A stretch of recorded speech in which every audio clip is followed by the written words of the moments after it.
বিরিয়ানি বিরিয়ানি বিরিয়ানি। তো আজকে আপনাদের সাথে শেয়ার করব বিরিয়ানি কি করে রান্না করতে হয়। তো এখন আমি রুকো যারা পৌঁছে গেছি যেখানে আমাদের বিরিয়ানি রান্না হচ্ছে, ব্যাচেলার বাড়ি, একটু ভালো করে দেখবেন। 70% এসে দেখছি ভাত রান্না হয়ে গেছে। তারপর আমি তো সেরকম রান্না করতে জানি না, তো আমার সাথে একজন সঙ্গী ছিল, তো আমি একটু হেল্প করছি। তো আলুগুলো রং দিয়ে ভালো করে একটু নেড়ে দিচ্ছিলাম, আমি পারি। সেদ্ধ হয়ে গেলে তারপর এটা নেমে নেবো, লবণ দিয়ে। এদিকে দেখি মাংস ধোয়া ধুই চলছে, সবাই কাজ করছে, আমি কিন্তু মজা নিচ্ছি কিন্তু।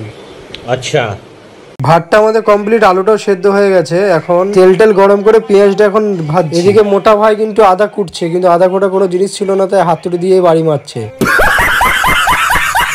এদিকে পেঁয়াজ ভাজা আমাদের কমপ্লিট। তো পেঁয়াজ ভাজাটা কেমন হয়েছে একটু টেস্ট করে দেখছিলাম, দিয়ে সাইডে রেখে দিলাম। এবার আলুটা ভেজে নিলাম, সেদ্ধ আগেই করা হয়ে গেছিল। বিরিয়ানি করা খুব ইজি, তো আপনারা যারা যারা বিরিয়ানি করা জানেন না, তারা এই ভিডিওটা দেখলেই সম্পূর্ণ বিরিয়ানি করার রেসিপি আপনারা জেনে যাবেন। এদিকে ভাতটা ঢেলে দিলাম, আলুটা প্রায় ভাজা কমপ্লিট। তো আলুগুলো একটা একটা করে তুলে নিতে হবে, নাহলে ভেঙে যাওয়ার সম্ভাবনা থাকে। এবার মেন বিরিয়ানির যে মেন জিনিসটা চিকেন কষা, সেই চিকেন কষাটা আমাদেরকে করতে হবে। বিরিয়ানি যে আপনারা করতে পারেন একটু কমেন্টে জানাবেন, আমাদের যদি কোনো ভুল টুল থেকে থাকে সেটাও জানিয়ে। সমস্ত মশলা দেওয়া হয়ে গেল। তো আপনারা কি একটা জিনিস ফলো করেছেন যে আমরা একটা জিনিস দিইনি? কে বলতে কি জিনিস দিইনি আপনারা একটু জানাবেন।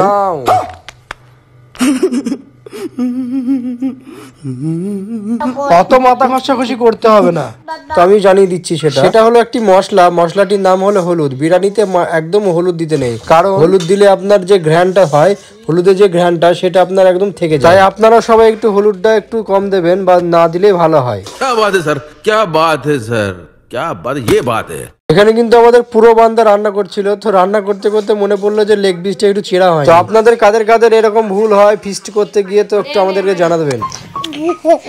তো রান্না প্রায় কমপ্লিট বস, একটু টেস্ট করে দেখবো। তো কলজিটা নিয়ে নিলাম, কলজিটা একটু টেস্ট করে দেখবো কেমন লাগে। সেই ঝরে ঝরে পড়ছে, হেভি লাগলো এই ঝোলটা দেওয়া। ও সেই তো খেতে যা লাগছিল না, জাস্ট অসম। তো মাংসটা প্রায় রান্না কমপ্লিট।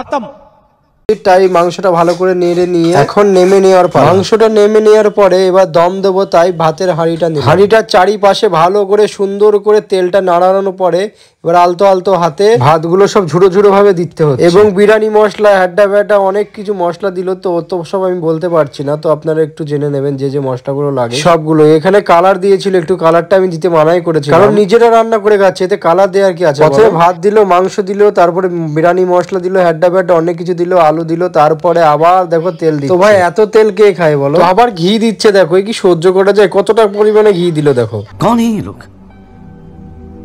कहां से आते हैं? এবার যে যে আতর টাতর, গোলাপ জল টোলাপ জল, হ্যাড্ডা ফ্যাড্ডা, কেওড়া জল, অনেক কিছু আছে, ওগুলো সব দিতে হয়। সমস্ত রকম আতর তারপরে গোলাপ জল দেওয়ার পরে আবার উপরে ভাত দিচ্ছে। ভাতগুলো ভালো করে দেওয়ার পরে আবার বিরিয়ানি মশলা দিচ্ছে দেখো। আরে ভাই আবার ঘি দিচ্ছে দেখো, কতটা পরিমাণে ঘি দেয় বলো ভাই? 2 কেজি চলে বিরিয়ানিতে কতটা পরিমাণে ঘি দিল। আমাদের কাছে কিন্তু কোনো আটা ছিল না, তাই ভাতগুলো ছেনে আটার মতন পুরো ঢাকনাগুলো লেগে দিল। এদিকে সবাই ধোয়াধুয়ি কাজটা শুরু করে দিল, কারণ খাওয়া দাওয়ার পরে কেউ কিন্তু ধুতে চায় না এগুলো। যারা ফিস্ট করে তারা এই প্রবলেমে পড়েছে। দম দেওয়া কমপ্লিট, বিরিয়ানিটা আমাদের উপর করে দেওয়া হলো, হেভি লাগছে কিন্তু। ও সেই তো সর্বপ্রথম আমাকে বিরিয়ানিটা খুলে দিল। তো বিরিয়ানিটা টেস্ট করে দেখলাম, জাস্ট অসম ব্রো। আপনারা কে কে বিরিয়ানি বানিয়ে ফিস্ট করেন একটু আমাদেরকে কমেন্টে জানাবেন গাইস।